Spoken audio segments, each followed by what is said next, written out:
This story is written and edited by African Spicy Tales. The villagers screamed when they saw 3 stone statues by the river. No one knew how 3 healthy boys just yesterday were frozen to stones all of a sudden. But when the mother arrived, she collapsed because those stones had her sons' faces. In a small village, everyone knew Mama Zuri. She was a hard-working woman who ran a small shop in the village square, selling vegetables, spices, and household items. But Mama Zuri had a reputation that made people whisper when she passed by. She had a sharp tongue that cut deeper than any knife. At the slightest provocation, Mama Zuri would unleash a storm of angry words. If a customer complained about her prices, she would rain down harsh statements upon them. If a neighbor's chicken wandered into her compound, she would speak terrible things over that neighbor's household. The villagers had grown used to it over the years. They would shake their heads and say, "That's just Mama Zuri being Mama Zuri."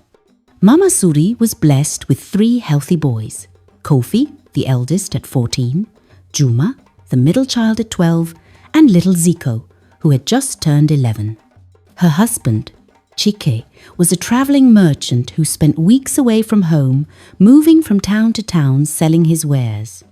With 3 energetic boys and a business to run, Mama Zuri's life became a whirlwind of chaos. The boys were always fighting, always playing when they should be working, always forgetting the chores she assigned them, and Mama Zuri's anger grew worse with each passing day. She spoke harsh words over her sons constantly. When Kofi broke a clay pot, she would say terrible things about his future. When Juma spilled a bag of rice, she would declare that nothing good would ever come from him. When little Zico forgot to sweep the compound, she would speak words that made the other villagers uncomfortable. During one of his visits home, Chik took his wife aside with deep concern in his eyes. "My dear wife, you must stop speaking these words over our children," he pleaded, holding her hands. "During my travels, I have heard stories from wise elders. They say that certain spirits wander this earth, feeding on angry words spoken by humans. These spirits have the power to make those words come true. Please, I'm begging you, control your tongue." Mama Zuri pulled her hands away and laughed bitterly. "You and your village superstitions. I'm just expressing my frustration. Words are just air. They mean nothing. Our sons need discipline, and if harsh words make them behave, then so be it." Chika left for another business trip with a heavy heart, praying that his warnings would somehow sink into his wife's consciousness. The fateful day arrived on a Tuesday evening. Mama Zuri had spent the entire day at her shop, dealing with difficult customers under the scorching sun. Her back ached, her feet throbbed, and all she wanted was to come home to a peaceful house. Before leaving that morning, she had given her sons one simple instruction: fill the large water jar from the river before she returned. Mama Zuri arrived home at 6 o'clock, tired and hungry. She found the house exactly as she had left it. The water jar sat empty in the corner, mocking her exhaustion. Her 3 sons were nowhere to be found. Anger bubbled up inside her like boiling water in a pot. She waited, pacing back and forth, watching the sun sink lower in the sky. By 6:30, her patience had completely evaporated. Mama Zuri stormed out of her house and began searching the village like a woman possessed. She went to the home of Kofi's friend, but they said the boys had left hours ago. She checked Juma's favorite playing spot near the market, but found it empty. She asked Zico's classmates, but no one had seen them since afternoon. Other villagers noticed her distress and joined the search. They combed through compounds, checked behind houses, and called out the boys' names into the darkening evening. But Kofi, Juma, and Zico seemed to have vanished into thin air. Standing in the middle of the village square, surrounded by concerned neighbors, Mama Zuri felt something inside her snap. Exhaustion, frustration, and fear crashed together like violent waves. And then she spoke the words that would haunt her forever. "Why do these children torment me like this every single day?" She cried out to the darkening sky. "What kind of burden is this? I just wish they could be as still as stone and let me rest for a while. Can't I have peace? Must I suffer just because I gave birth?" The villagers around her shifted uncomfortably, but Mama Zuri didn't notice. She didn't see the shadow that flickered at the edge of the village at that exact moment. She didn't feel the cold wind that suddenly picked up, carrying her words into the gathering darkness. A malicious spirit, wandering through the world and feeding on human anger, heard every syllable, and in that moment, her wish was granted. The night passed without any sign of the boys. Mama Zuri couldn't sleep, pacing her small hut until dawn broke over the horizon. She was just beginning to drift into exhausted sleep when loud banging erupted at her door. Voices shouted her name with urgency that sent ice through her veins. Mama Zuri threw open the door to find half the village gathered outside. Their faces were twisted with shock and horror. Some of the women were crying. The men looked at her with expressions she couldn't quite read. "We found them," someone finally managed to say, their voice shaking. "We found your sons, but they're not human anymore." "What nonsense are you speaking?" Mama Zuri demanded, though fear was already crawling up her spine. "Where are my children?" They led her to the riverbank in a solemn procession. The entire village seemed to follow, creating a trail of silent witnesses to the impossible. And there, beside the river, where the morning mist still clung to the water, stood 3 figures. Mama Zuri's scream pierced the quiet dawn. Kofi, Juma, and Zico stood frozen by the riverbank, their water containers beside them. But they were no longer flesh and blood.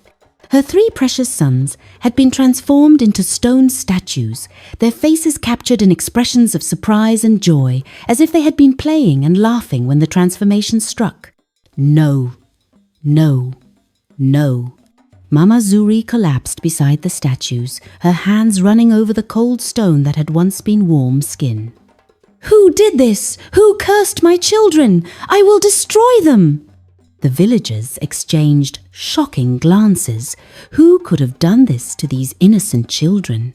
30 strong men worked together to carefully carry the 3 stone boys back to the village.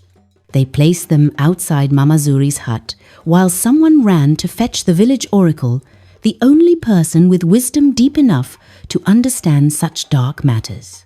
But the oracle was away on a spiritual journey and wouldn't return until the next day. Mama Zuri spent that entire day and night holding the stone statues, begging them to come back to life. Her neighbors brought her food, but she couldn't eat. They brought her water, but she couldn't drink. When rain began to fall that evening, she refused to come inside, hoping desperately that somehow the rain would wash away the spell and return her sons to her. But morning came, and the statues remained cold and lifeless. At first light, Mama Zuri ran to the oracle's shrine, followed by a crowd of concerned villagers. The oracle sat peacefully in his sacred space, surrounded by herbs and ritual objects, seemingly unbothered by the commotion. After a long, unbearable silence, the oracle looked directly at Mama Zuri with eyes that seemed to see into her very soul. "Are you not happy?" he asked calmly. "You have gotten exactly what you wished for." Confusion rippled through the crowd. Mama Zuri shook her head violently. "I would never wish harm upon my children. Never! Who told you such lies?" The oracle's expression remained unchanged. 2 nights ago, at exactly 6:30 in the evening, standing in the village square, you spoke these words. He repeated her angry outburst word for word, and Mama Zuri felt her heart stop. But I didn't mean it," she sobbed, falling to her knees. "It was just anger talking, just frustration, just words, just words." The oracle stood, his voice growing stronger. There is no such thing as just words. Words carry power that most humans have forgotten. In your case, a malicious spirit heard your anger, fed upon it, and granted your wish. Your sons are exactly what you asked them to be, as still as stone. The revelation sent shockwaves through the gathered villagers. Many remembered their own angry outbursts and felt a chill of recognition. Please, Mama Zuri begged, prostrating herself before the oracle. Please, tell me there's a way to reverse this. I'll do anything. Anything. The oracle was silent for a long moment before responding. There is one way, but it will require discipline you have never shown before. You must sit beside your stone sons every day for 7 days. At exactly the same time you spoke those words, you must speak new words, reversing everything you said. You must speak life, blessing, and peace over them with the same intensity you spoke anger. Only then can the spell be broken. Mama Zuri rushed home immediately and began her vigil. But news travels fast in small villages, and soon everyone knew the truth. Mama Zuri had cursed her own children with her angry words. On the 6th day of her vigil, as Mama Zuri sat beside the statues speaking blessings over them, a familiar figure appeared on the village path. Chik had heard the news in a distant town and had travelled day and night to return home. When he saw the 3 stone figures that resembled his sons, he let out a cry of anguish that made the whole village weep. "So you have finished me with your mouth," he said, tears streaming down his face as he confronted his wife. "I warned you, I begged you, but you wouldn't listen. Forgive me." Mama Zuri wept, clutching his hands. "Please forgive me. I'm trying to make it right. Tomorrow is the 7th day. Tomorrow they will return. They have to return." The 7th day arrived with the entire village holding its breath. Even the oracle came to witness the final ritual. At exactly 6:30 in the evening, with the same intensity she had spoken curses, Mama Zuri spoke powerful blessings over her sons. "My children are not a burden but a blessing. They bring me joy, not torment. They are full of life and movement and laughter. Let them return to me whole and healthy." As the final words left her mouth, a warm wind swept through the village. The stone began to crack, light seeping through the fissures. And then, like flowers blooming in fast motion, colour returned to the statues. Kofi gasped for breath first, followed by Juma, then little Zico. They blinked in confusion, looking around at the crowd gathered before them. "Mama," Kofi asked, "why is everyone staring at us? And why are we at home? We were just at the river." Mama Zuri grabbed all 3 of her sons, holding them so tightly they protested. The village erupted in celebration, with people crying tears of joy and relief. The oracle raised his hand for silence. "Let this day be remembered forever in this village. Let it be a warning to every person here about the power of words. The tongue holds the power of life and death. What we speak over ourselves and others can shape reality in ways we cannot imagine.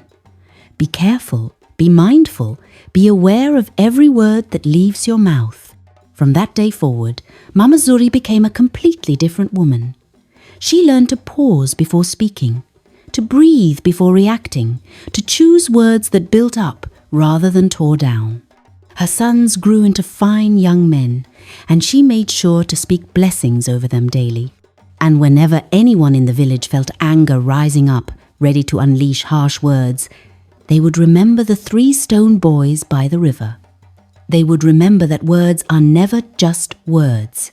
They are seeds we plant that will surely grow. This story carries powerful truths we must never forget. First, words have creative power. What we consistently speak over ourselves and others can manifest in our lives. Choose your words wisely. Second, anger is natural, but how we express it matters. Never make permanent decisions or speak permanent words in temporary emotional states. Third, listen to wise counsel. Chik tried to warn his wife, but pride and stubbornness closed her ears. Sometimes others can see dangers we cannot. Fourth, our children are blessings, not burdens. Even in moments of frustration, we must remember this truth and speak accordingly. Finally, it's never too late to reverse the damage of harsh words. Mama Zuri spent 7 days speaking life to undo what she spoke in one moment of anger. Healing is possible, but prevention is always better. Before you speak today, ask yourself, are these words planting seeds of life or death?